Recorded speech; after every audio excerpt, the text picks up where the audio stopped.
So today, guys, I'm going to be introducing you guys to a new method that I'm going to be using for a majority of my climbing and my vining aroids. Take a look at that. And I do believe by growing my aroids in this way, I'm going to be able to have them reach its fullest and greatest potential. I'm going to show you today exactly how we're going to do that, and I'm going to be using a pink princess as an example.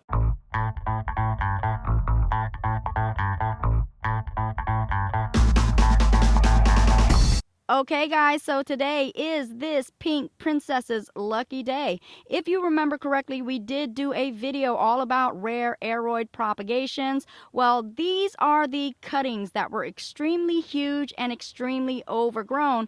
So today we are going to go ahead and pot these cuttings up. But not only that, guys, we are also going to have them caged. Dun-dun-dun-dun. So let's go ahead and take a look at these very huge cuttings right here.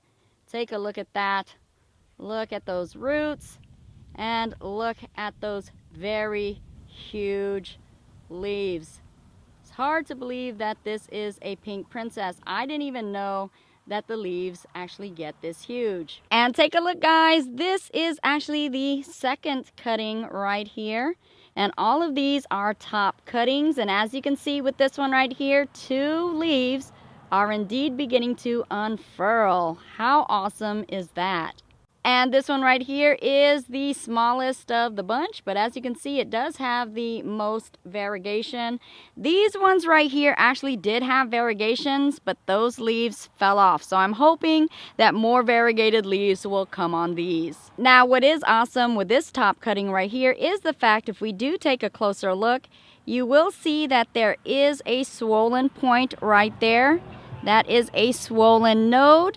And I do have great hopes that perhaps a new vine will come out of that. And this right here, guys, is the pot that we're going to go ahead and pot those cuttings in. Now, I know, guys, this is a pretty large pot, but I assure you, I do believe everything is going to be just fine. I do grow my plants right outdoors in the sunny state of Florida, where the soil actually almost dries out instantly. And we're also going to be using this tomato cage right here that's going to act as a trellis for our cuttings. And we're just going to go ahead and start filling our pot with the media that we're going to use. And you can actually see some fruit peelings within my media. Sometimes I do add fruit peelings and organic material just to add a little bit of more nutrition into the soil. Now, I did use a little bit more than 50% of soil within the pot.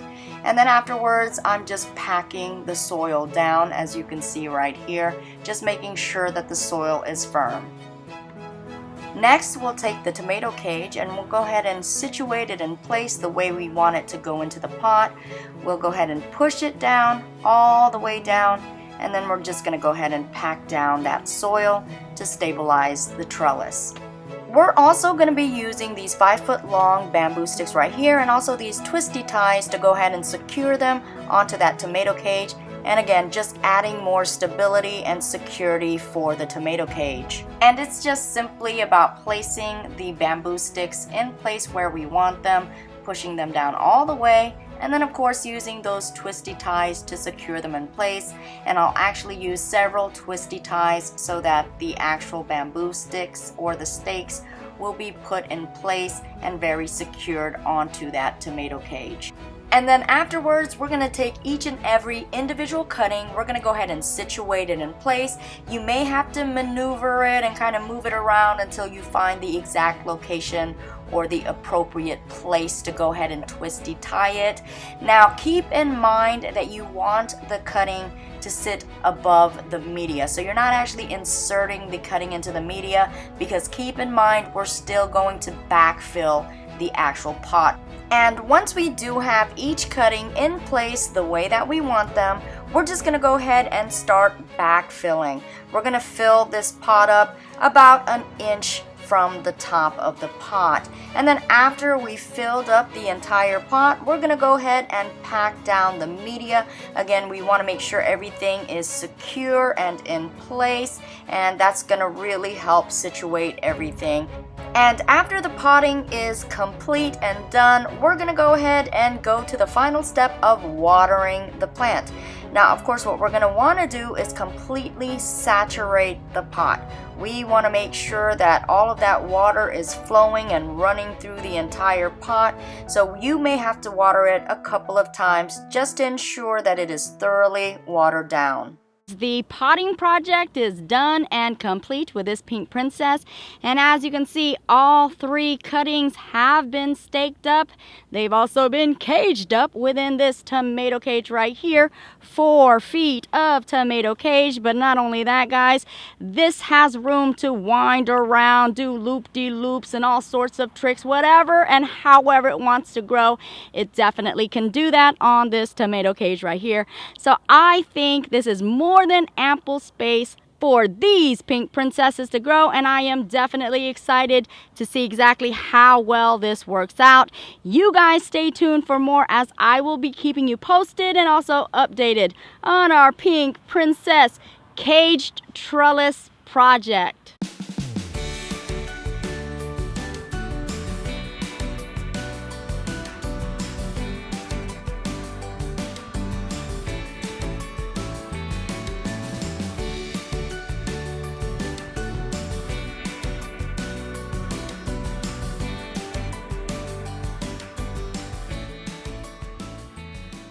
And also alongside of our pink princess, we do have the Hestatum, also known as the silver sword. And as you can see, this has also been potted up and caged up in the same exact way as the pink princess. And even if we take a look down this way right here, you can see that I do have the Monstera Adonsonii also potted and caged up as well. And this right here, guys, was a pretty easy project, if I do say so myself. If I can do it, you can do it too.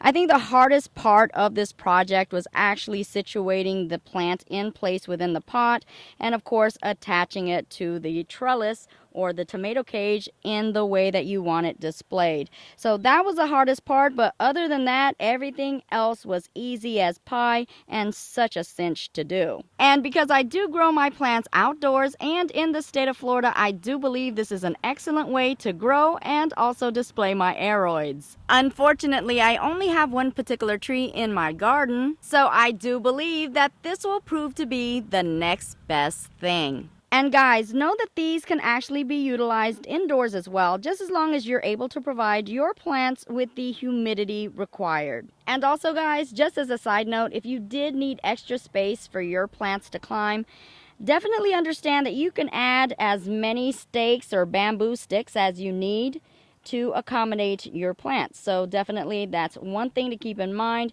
You can do whatever you want to do with these trellis or these tomato cages to accommodate your needs. And the reason why I did elect to go with these tomato cages right here, I thought it was a great way to allow ample space for our plants to grow, definitely to climb and also vine and reach its fullest and greatest potential, and of course being displayed in a manicured or a better controlled environment by being kept caged up, guys. Now, who knew that being caged up could be such a good thing?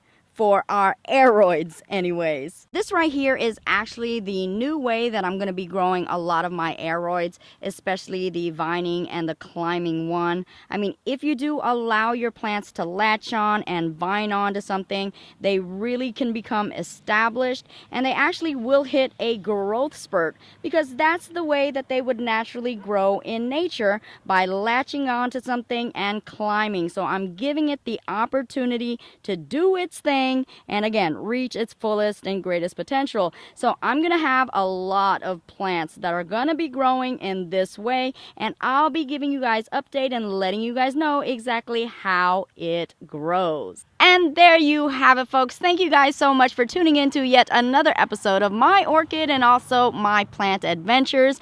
Make sure you guys let me know exactly what you guys think about caging up this pink princess right here, and also let me know how do you think these cuttings will grow. I do hope that the information that I share with you guys will prove to be beneficial in your adventures as well. Thank you guys so much for tuning in, and I do appreciate it. I will see you guys later, and I also grow with you guys later as well. Bye-bye for now. Mwah.